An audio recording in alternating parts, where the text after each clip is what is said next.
कितने दीवाने मिट गए जो सल्तनत में बैठे थे। अफीम और इश्क लोगों को बेमौत मारती है। बाराबंकी एक शहर जो पहले कुख्यात था तस्करी के लिए, नशे के लिए और जुए के लिए,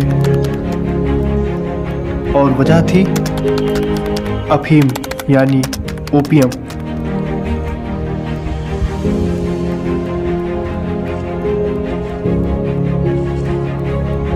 उत्तर प्रदेश की राजधानी लखनऊ से मात्र 25 से 30 किलोमीटर दूर स्थित बाराबंकी जिला, जिसके कारनामे ने पूरे देश को अचंभित कर दिया था।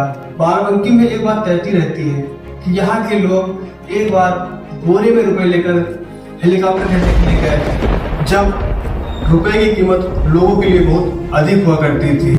उस समय यहाँ के लोग बोरे में रुपए भरकर हेलीकॉप्टर खरीदने के लिए गए हुए थे और वहाँ पहुंचे तब सारे अधिकारी अचंभित हो गए और पूरे देश में ये सनसनी फैल गई कि भला कोई इस तरह से रुपए लेकर कैसे आ सकता है। तब से आज तक यह जिला अफीम की खेती को लेकर पूरे हिंदुस्तान में चर्चित रहा है। बदलते समय के साथ बाराबंकी में भी शिक्षा और बेहतरी ने यहाँ के लोगों की ज़िंदगी को बदल दिया है और यहाँ के लोग पहले की तुलना में अब अधिक खुशहाल हो गए हैं। लेकिन एक दौर था जब यहाँ के लोग अफीम के नशे में धुत हुआ करते थे और यहाँ पर चोरी जैसी तमाम घटनाएं अक्सर हुआ करती थी।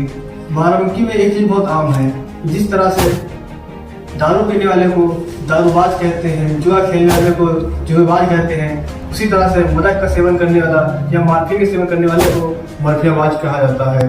माफियाबाज शब्द उन लोगों की पहचान है जो मार्फिन का सेवन करते हैं।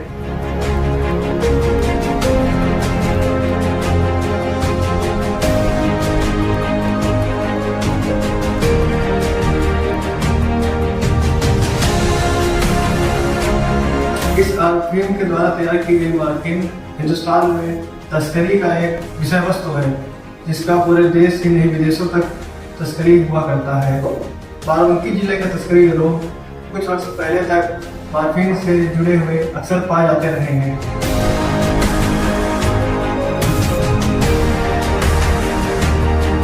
और यहाँ तक कि मार्फिन की तस्करी करोड़ों में अक्सर देखी जाती रही है। NDPS एक्ट 1985 के तहत एवरेज 20 साल का सजा का प्रावधान किया गया है, जिसमें सजा मार्फिन की मात्रा या ड्रग्स की मात्रा या फिर यूं है चरस की मात्रा या जितने भी मादक पदार्थ हैं उनकी मात्रा के ऊपर निर्भर करता है। वर्तमान में मादक पदार्थ के तस्करी को लेकर गोल्डन ट्रायंगल ज़्यादा चर्चा में बना रहता है, जिसमें थाईलैंड, लाओस और म्यांमार का एक ट्रायंगल है, जिसके बीच से मादक पदार्थों का तस्करी बहुत जोरों से होता है। इससे पूर्व बाराबंकी का नाम उस ट्रायंगल से कहीं ज़्यादा मजबूत था, जो मार्फिन के उत्पादन के लिए माना जाना जाता था।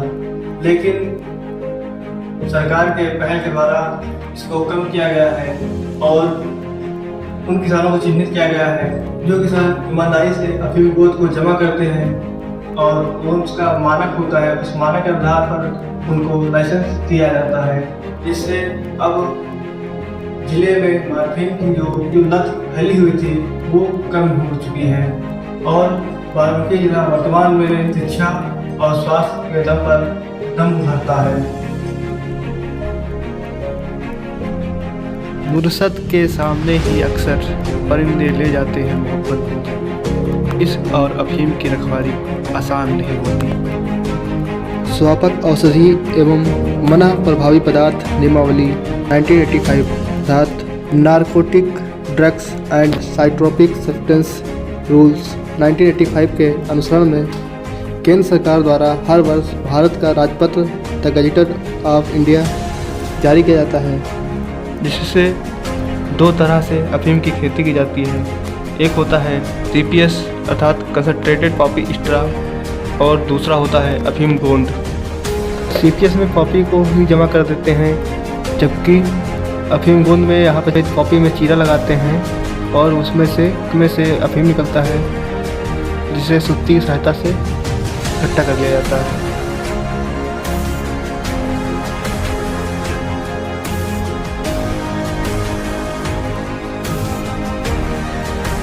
तत्पश्चात कड़ी मशक्कत से 10-15 दिन में तैयार हुए अफीम को जिले पर या केंद्र सरकार द्वारा बनाई गई अफीम कोठी पर इसको जमा करते हैं।